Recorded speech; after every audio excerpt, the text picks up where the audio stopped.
And the session today is about the MARC tag 856. And I don't imagine that our session will last a long time today since we're only talking about one MARC tag. But I thought it would provide some useful information. So I thought it was worth visiting. The 856 tag is used for linking to a web resource of some kind, and most of the time we see this in for ebooks that are loaded into the system for specific libraries. One of the things that we did, and please let me know if you can't see my screen okay. I loaded some Learning Express resources a long while back, and these are web-only resources, and they have an 856 in them, so I thought we could start looking at that one. When there's an 856 in the record, you can see that it has an electronic resources section that allows you to see it, the link anyway. If we get into the record and look at the 856, you can see that the first indicator is 4, and that means that this resource uses HTTP, and then the 0 is a electronic resource, and that is necessary for this link to display in the system. So the 4 and the 0 are the common indicators you use with the 856. The main subfield is the subfield U, which contains the link out to the web resource. Subfield Z is really a public note. I prefer using the subfield Y, which is the link text, but oftentimes you'll see the Y and the Z used interchangeably quite a bit. I just have a stronger preference for the subfield Y because it seems like it's fulfilling its purpose more by giving the link text. And then the subfield 9 is actually an ownership tag.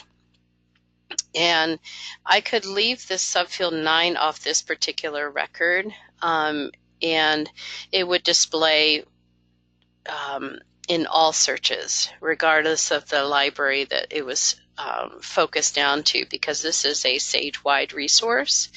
So I wouldn't have needed to put the SAGE, but I think it made it more apparent that this was something that was available to all SAGE libraries.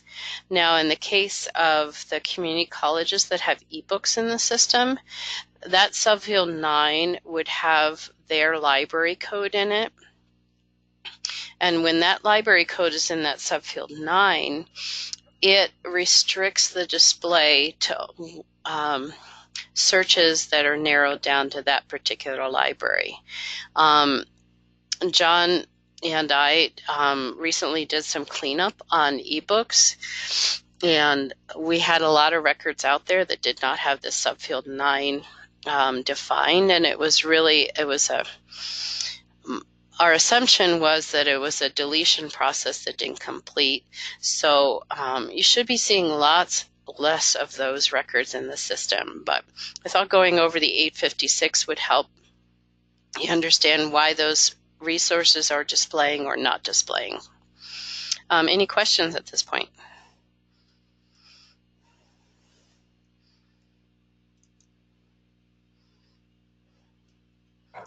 This is Ellen. Would you talk a bit about subfield Y again, because I didn't quite understand the term that you used. Yeah, I understand. Why don't I bring up the explanation of the 856 on the Library of Congress website. It shows the indicators that we talked about, the 4 being HTTP and the 0 meaning resource. But if you get down into the subfields, Subfield Z is what's called a public note, and subfield Y is link text. And so when I think of what displays in the OPAC, I think the link text is maybe a little clearer, but public note works as well. So if you see a link that comes in from Z39.50, it doesn't matter whether it's Y or Z, it will still display in the system. Okay. Another subfield that is commonly seen is the subfield 3. Is sometimes before the subfield U. And I tried to find an example of this. Of course, when you're looking for something, it's oftentimes hard to actually find one. But I've seen this come in records where there's an 856 and the subfield 3 says table of contents or summary. So the publisher or whoever has created the record has created an 856 that links out to more information about the particular book or audio. So it's just a way for the patron to get some more information that might not be specified in the record. Or it might be just a repetition of what's in the record. So subfield 3 is another one that I've seen.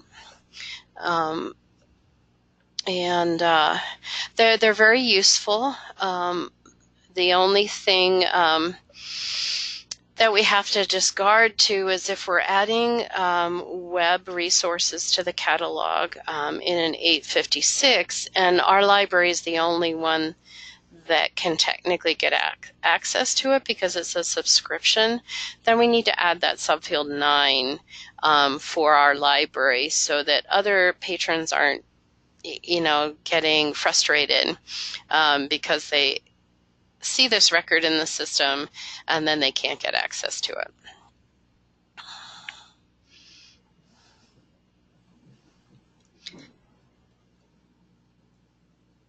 So any other questions? Hey, Beth, this is John. Yeah, hi, John. Howdy. Two things. First, to add on to what you were saying about the subfield Y. Yeah. If you go back to where the initial example that you gave us there, when you have the subfield Y, and take a look at the OPAC view of that. When you have the subfield Y, it doesn't display the actual characters in the URL. So you can see that in subfield U, you got this long, hairy URL. Correct, yeah. And if you have subfield Y, you see how it says click for access? Yeah, and it works for Z as well. As long as there's a Z or a Y, it will display this link instead of that long URL. Okay.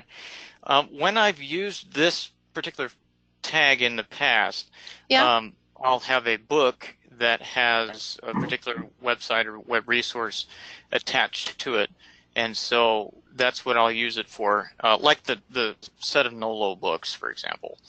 And I've had trouble with that specifically, and I remember when I discovered subfield Y, I was having trouble with subfield Z.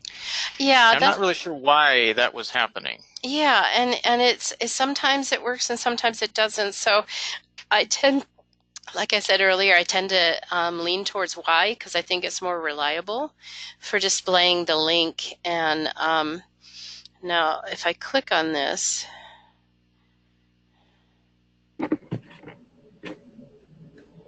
product not available. Yeah, there we go.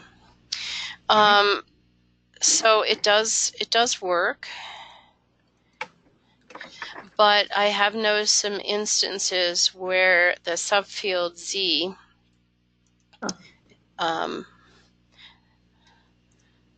trying to think, if we change this to a Y, it's going to be the same thing.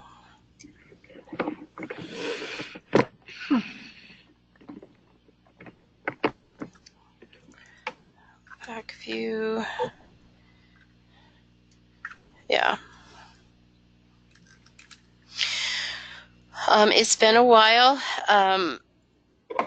There may have been some instances where I combined the Y and the Z to give a little bit more information about, and I think it displayed both.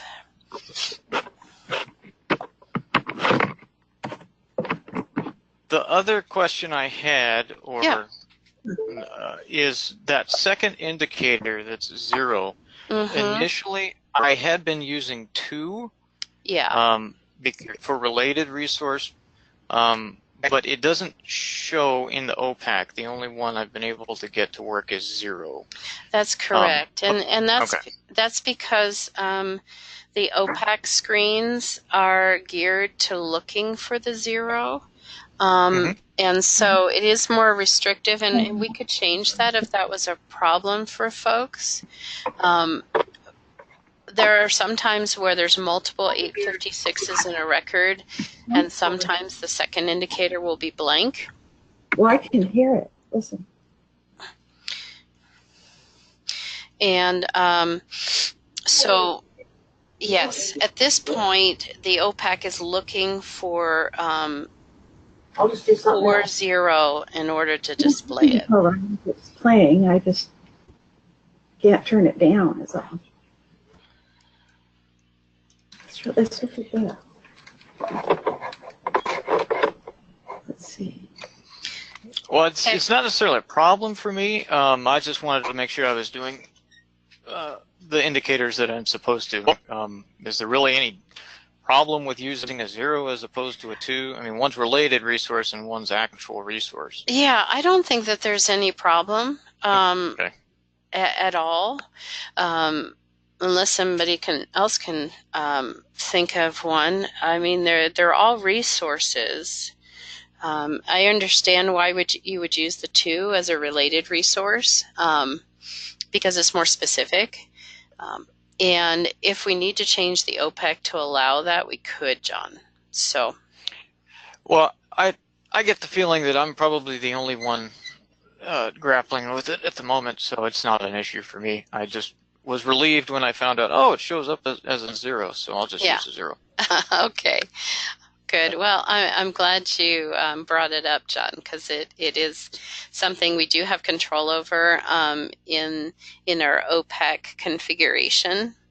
And that was something I stumbled across way back when I was working with the catalog pages and getting links to display. By default, the Evergreen application, that was what they looked for. But if we needed to change it at some point, we could.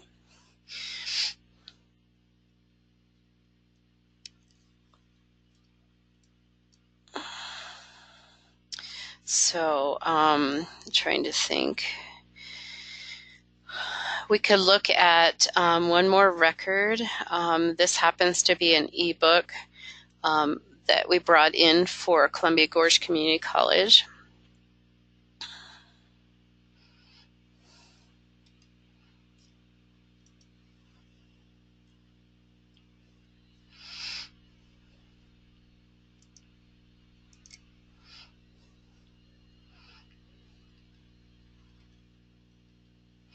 And you see the 85640 subfield U that contains their link, a subfield 9 for CGCC, and then the subfield Y for the CGCC online access. And this was a search that I did that I had narrowed down to Columbia Gorge and specified a keyword search of business. So So pretty basic, but I know you've seen some of these 856 come in records just for regular books and audio, so I wanted to cover it in one of these cataloging sessions. So if I guess I'll open it up to other questions before we sign off.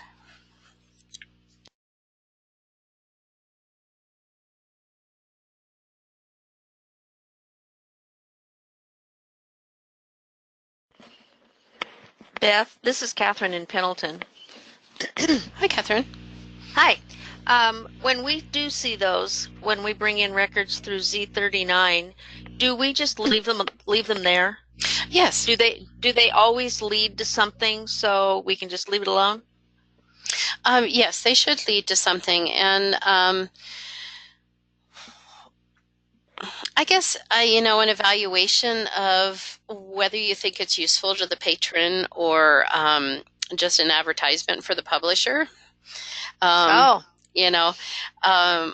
guess making some kind of evaluation there, but I don't think that we need to worry about leaving them in there. I think for the most part, they deal with content in the book. Maybe they're sending you out to a summary of the book, or you could always click on the link and see what you think about it, and then make a judgment as to whether to leave it in there or take it out. But it doesn't hurt anything. Oh, okay, cool. We actually have a program in the system that we haven't utilized much, but there is a program that goes out and checks those 856s to make sure that they're still valid, and then it will tell you if there's one that has a broken link. So we do have a way to go through those 856s and make sure they're good.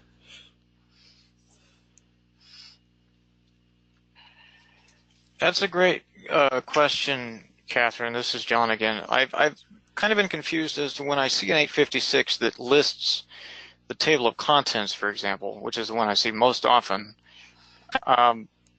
I've never really understood why we leave that and not just enter in a 505 table of contents. That seems to be more useful to the patron than making them go to a website. Yeah, that's a good evaluation, John, and I would agree with you.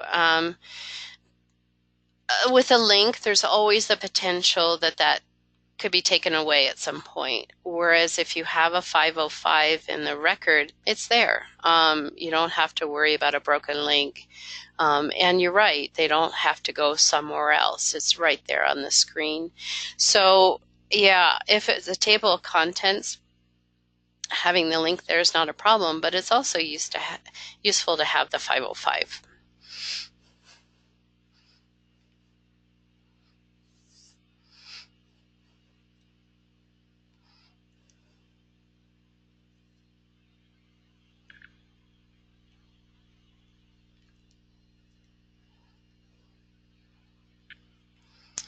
Any other questions? These have been good ones.